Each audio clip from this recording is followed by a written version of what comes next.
as if we've welcomed you to the stage. Where do you want us? Just please take a seat.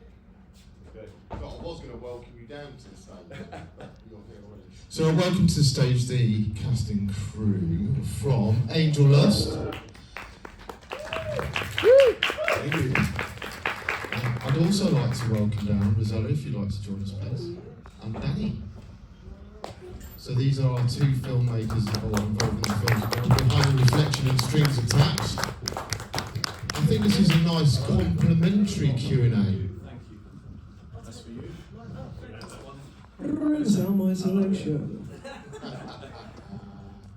You've got the nice seat. I have. I don't know why you didn't choose it. Yeah. Thanks, lads. I realise I have allocated nowhere near enough time for this. I've got so many questions. Every time I watch all your films, I honestly, I'm seeing more and more and more. And even then, because I thought, I know this film, I've watched it God knows how many times now. And even then, with the ending, I was, why did I miss that last time? Not miss it, but there's something else that's just popped in my head. I love that. Sign of a good film.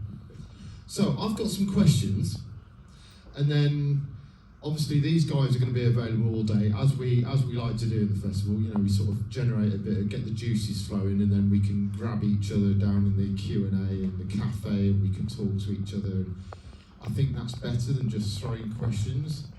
But I have got some interesting questions I've toiled over, so I will bloody well read them. Yeah. So, Michael. Hello. I'd like to start with you, please.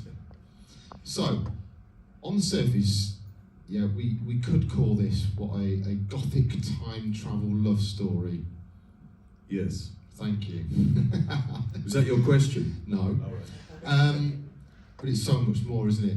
It's darker. There's so many threads going through this, and I got a lot of these from watching quite a lot of your social media and the little snippets you put on, and that made me think. And I was like, oh, I didn't get. Oh right, okay. So describe the film. Talk about it. How, why, where, when, and what. Well, I mean, thank you firstly for selecting us, screening it. Thank you to you guys for sitting through it and watching it. For me, layered stories are always much more interesting, rather than just you start here, you finish here, that was it. And we even kind of played with those conventions within the actual script level of the narrative. So jokes about, kill the bad guys and get the girl. And there's kind of two ways of looking at the film, without giving too much away. This is either a dying woman's fantasy, or this is somebody living multiple lives, being reincarnated, and meeting the same person. And both of those appeal to me for very different reasons. And then the other thing I always really like in films is when you kind of hide things in the mise-en-scène and in the background and in costuming and in props. And I keep waiting for a question about one of the props, which nobody's actually asked yet, so I'll be interested to see if somebody actually asked me that today. But I do enjoy this layering idea, not just at script level, but also at kind of level of sort of like mise-en-scène and props and costumes. What's annoyed me is I've obviously missed that as well. I'm going to take a punt in the dark. Was it something to do with sex aid? No. Oh, damn it. There are no sex aids in this film. There was last night, so maybe that's still on my mind. The character Celeste Yes. could have easily just become the woman Ophelia was searching for. I know you talk about this. That whole sort of just not being symbolic. You wanted to really build out the character. I thought that was really good. Can you just expand on that a little bit? Sure. I mean, there's always that kind of difficulty that when somebody is the love object, that they just become extremely two-dimensional, and I didn't want that. And sort of huge praise to Autumn Shields, who plays Celeste, who was able to bring so much more, because many of the characters don't have any dialogue. The character, Lucian's sort of love object, Claude doesn't have any dialogue either. Because largely what we're seeing is everything through the kind of prism of Ophelia's consciousness, and that is why I'm sort of couldn't be happier. I mean, extremely happy with all the performances, not least of all Lucian's. But Autumn kind of, it would have been so easy just for that to be a flat, you know, character who is acted upon rather than actually kind of coming through herself. And I think she did so much with sort of non-verbal communication, looks, and that's hard for an actor because unless you've got dialogue for some actors to hang on to, just to basically say, look, you're not going to say anything, so everything has to be through your sort of like your facial expression. And when we were testing for actors, you know, this was probably one of the first time I think the actors have been asked to do a silent self-tape. So we had sent them through a scenario, and the scenario that we sent through is when Celeste first sees Ophelia in the convent. And so, you know, I mean, sure there are actors here. It's hard to do self-tapes anyway. I know you're an actor. Thank you for recognising that. Pleasure. And often you're able to do these in your kitchen or your front room or the kind of like, you know, rest area at work. And just when we saw Autumn's self-tape, we were just like, this is incredible. As soon as you said that, I was thinking, oh, you bugger. If I got a self-tape, can you do a song? Oh, Christ. Oh, it's like, yeah, a series of photos of her. Yeah, no, I can imagine that being actually one of the most difficult self-tapes one could do. Yeah, and that's why, you know, I couldn't be happy with all the performances, but she really brought Celeste to life because there really was the possibility that she could have just ended up a cardboard cutout. And that is, you know, one of the things I'm extremely happy about that didn't happen. Well, as an actor as well, I'm sure the people noticed it. I think that was one of the beautiful things of it because I really go off, you know, like little line twitches, movements, raised eyebrows, all that sort of thing. They make such a difference. You know, even yourself when you're just looking ever so slightly. And are you doing that naturally as an actor, or was the direction there for all those little tweaks and just? I mean, because there's a lot of drinking going on, I noticed as well. Yeah, that's not acting. That's that's just me. Oh, yeah, good question. Yes, thank you. Yeah, I don't know how to directly answer that. In terms of this project and working on it as an actor, it was an absolute dream. I loved it. I wanted to work with Mike for a few years, some years now, because he's Mike, and his vision and what he develops is it's wonderful. It was a wonderful experience. He has a clear vision of kind of what he wants. At the same time, it's beautifully collaborative and completely open to ideas. And but everyone says that, don't they? They say collaborative, and it's a beautiful relationship, which go, you know, because you find you gel with certain people, and therefore you act better for them anyway. I think the question is, the direction on those little nuances. Yeah. You know, how did you find that? He's a wonderful director in terms of giving you the kind of vision of where the ship's going and kind of what he wants to see, and kind of at the same time, in terms of those he doesn't micromanage either, because that would have perhaps the opposite effect of making you feel self-conscious, shut that kind of thing down. In terms of what you're asking about, like behaviours, I suppose. Yeah, that's it. Cause some will say, "Well, just give me something else," or you know, it's like just you know, how, or did he just let you get on with it? Because your character is creepy. Oh, thank you. And one of my questions, because I really wanted to know, what the hell are you like? Because I mean, I've watched it twice now, and both times I've been sat there going, "Oh, he's." Yeah. Let's have a drink. Maybe you'll think creepy. Maybe you'll think creepy after that. Do you know where I'm coming from? Though it's like beautifully acted, because that character he puts you on edge. Yeah, I love that. I love this character so much in terms of the script, the idea, everything that was there. Dream. This can be, I think, a long time till I have, like, if ever, I have a character I'm like more in love with performing for this reason. Like there was so much room to be playful and creepy and so much ambiguity. Yeah. There's the answer. That's it, isn't it? That's really allowed you to play. Yes. Yeah.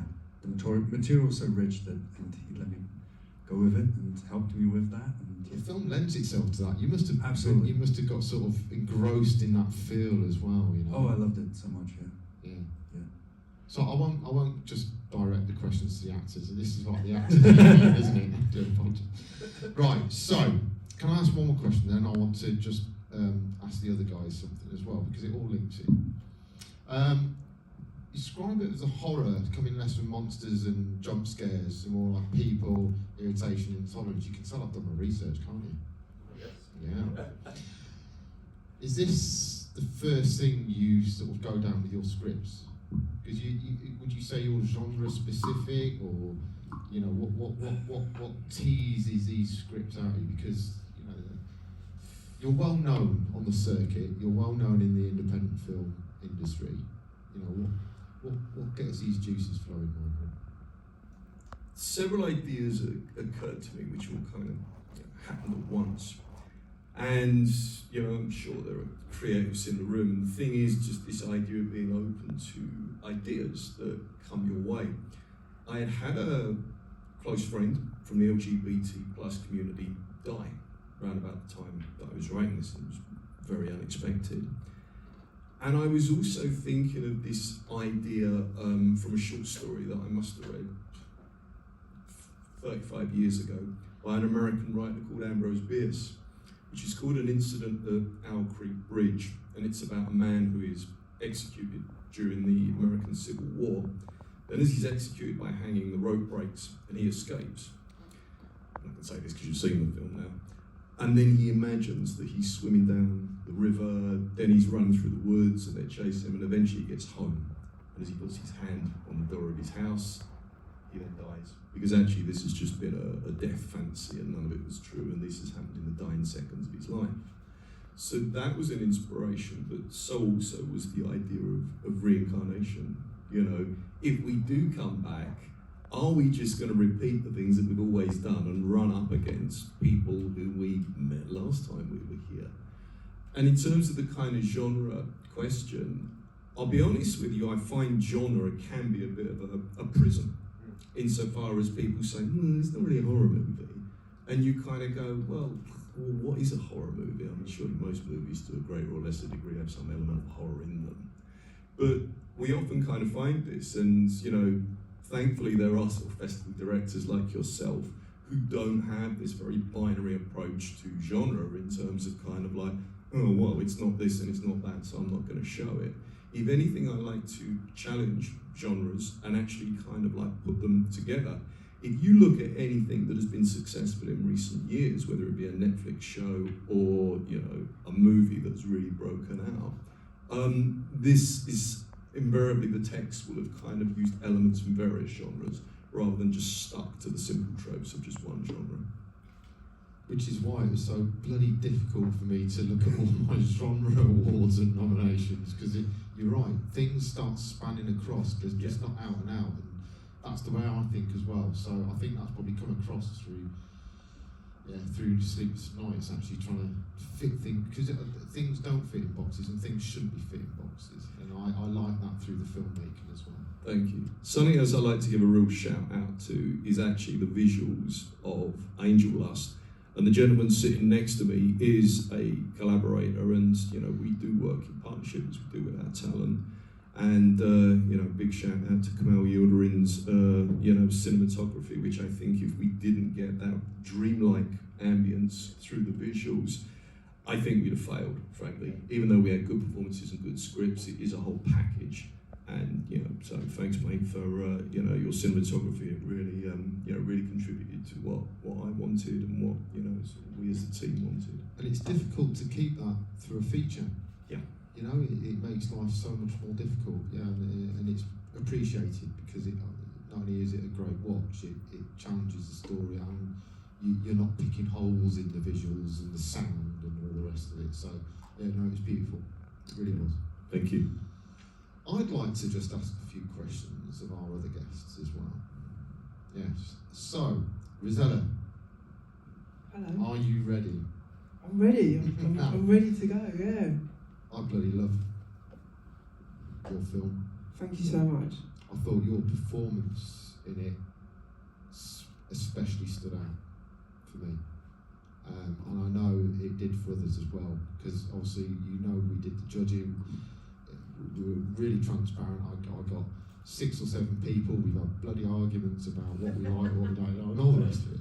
But one thread all the way through is just how well you performed in that. Now I know there's a personal edge to the performance and the film, Yeah. and I want to ask about that because there's certain things. Is it quite a personal link to the character, isn't it? Yeah, I mean, the whole story is true. I mean, what we did was cram 20 years into 24 minutes, which was a bit hard to do. I was like, which bit shall I pick out? So, yeah, everything that happened, basically, long story short, if you hadn't watched the film, I grew up feeling very kind of lost and insecure. I felt like I was born in the wrong body. I struggled with my sexuality. That led to a lot of frustration, a lot of anger. And then I had to leave the family home when I was 15, so I became homeless, I became an addict, an alcoholic. And for a very long period in my teens and my 20s, it was just fucking chaos, you know, so living in and out of hostels and stuff. And I just had this whole, like, who am I? What am I? Like, why can't you just be normal? And, you know, I really struggled with that with myself. And basically, you know, I've been sober and clean now for the last 6 years. And I thought it was time, oh God, 31st of October, just so everyone knows. And I thought it's time, let me tell this story, because there's other people that struggle with it, you know, there's a lot of shame about not knowing who you are, or addiction, or alcoholism, and just not knowing what you're supposed to bloody do, or you know, what you wear, or, you know, there's just so much pressure. And I was like, let's make this, I'm ready, let's make it. Yeah, I mean, that's sort of, I mean, thank you for being so open and clear about that. And that's one of the things that I think I personally wanted, because I've had my issues and I can see it. I mean, it's such a great thing for a narrative, but it's bloody hard to do it yourself. Yeah. So from the acting point of view, just, you know, stunning doing that and going through that whole process. Did you find it quite cathartic? It really was a cathartic thing to do, because obviously sorting my life out and sorting myself out, you know, all the beer cans were full of water, you know, all the black eyes and stuff I could wipe off afterwards, you know, and I've got somewhere to live now, so that's helpful. So, you know, it was just like, I'm putting this out there, and it was just, we had such a great team. We're all skint creatives trying to get our personal pieces out there, you know, we love just creating stuff, and especially raw, real things that people go through on the day-to-day. It's important for us to just showcase that and have a conversation about that, you know? So no, it felt good. And then, I mean, I hate watching myself on the screen anyway, but like when you watch it back, you think, yeah, you know what, we've done all right with that actually. $3,000, not bad. I get that. You know what I mean? You've got a To budget be to fair, stick to, you stole my last question and answered it anyway, so Yeah. that's great. Oh, right, okay, cool. No, it's fantastic. I wanted to get into the performance of that because obviously I know Velman as well, and you know, the whole production of it is beautiful, really well timed. Danny, how are you? Good, thank you. Thanks for having us. Take us back to Strings Attached, mate. Yeah, because this again is a short, but it's got depth. You know, it's not just about what you're seeing. You know, you've got a bit. It's about trauma and anxiety and all the rest of it. So, tell me how that came about. I suppose it started really from COVID, I think. If anything, the isolation that came from it, for everyone, really. I was, sadly I don't do this full time, I have a part-time job, but I was still in the workfront, but I knew a lot of people that were out of that through that period, and they were just on their own. And it was just looking at these people and seeing how different they were to me, in the sense that you hadn't seen them for a certain period of time, and they're slightly somebody different to how you remembered. And it also, the film links to a little note of addiction to social media, technology, and that kind of thing, where we've maybe through elements like COVID, where we've self-isolated, it's been easier to talk through a screen and not engage with people directly, and that's sort of where the link of the tin cans and string comes from. It's a direct connection from person to person. You have to be with that person to have that connection. Yeah. Love the imagination of the parallel there. Thank you. No, I think it's cool. and that's why I got selected. Cheers. To be honest, but yeah, I very much saw the connection between the trauma. And it's nice to have things maybe not, you know, it doesn't need to be in your face. It's quite a soft message, isn't it? Would that be fair to say in that film? So. Yeah. And so you've got to sort of work it out a little bit as you're going along, and it's like, oh, I like the connection. Is that the sort of thing? Do you try and put these little tricks into your films to try and give it a parallel? And I do, yeah. Linking to that, it's slightly, I don't know if anyone will pick up on this or not, but I wanted to sort of leave it down to the interpretation of everyone that was watching. It was the aspect of the colour versus the black and white. I wanted to kind of get across 2 points of attack really with that aspect. Number one was just to show how uncomfortable these people were, that they're sort of, and you know me, I like playing with the sense of reality and that kind of thing, the mindscape of a person's reality. And I wanted to get across that the reality for her was breaking down to some degree, that she would see things in shades of black and white rather than colour in the outside world, where she was uncomfortable, where she wasn't really engaging with the world. And at home, obviously, it's a bit more comfortable, a bit more cosy. You've got that colour coming back in, you know. But I also wanted to get across the fact that possibly that the black and white technically didn't exist as well, linking to some of the other bits that we've got here, that there could have been moments in her mind that were trying to push her in the right direction, get her back on the right track, and then guide her into where she used to be before this COVID kind of period in her life took over. Yeah.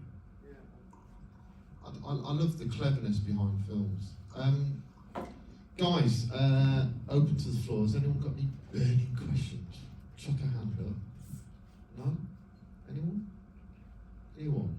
That's anyone? No? That's cool. So grab these guys down in the cafe if you've got any questions. Everyone's dumbstruck, I think. Like that. God, this is too much. That's Daisy. I quite like that block. I think it all complements each other really well. I think it's just amazing that we were just out here just making stuff, you know what I mean? And it's like a lot of people will be kind of like, oh, you know, is this it? But the fact that you're just getting out there and creating stuff with your mates or whatever is just a huge thing anyway, because there's a lot of people that don't just do that, you know. So thank you for putting on a festival like this where you get all different genres, all different random, you know, films out with these passionate pieces that everyone put, you know, their stories and their heart into, you know. So you deserve a little bit of a clap, I reckon.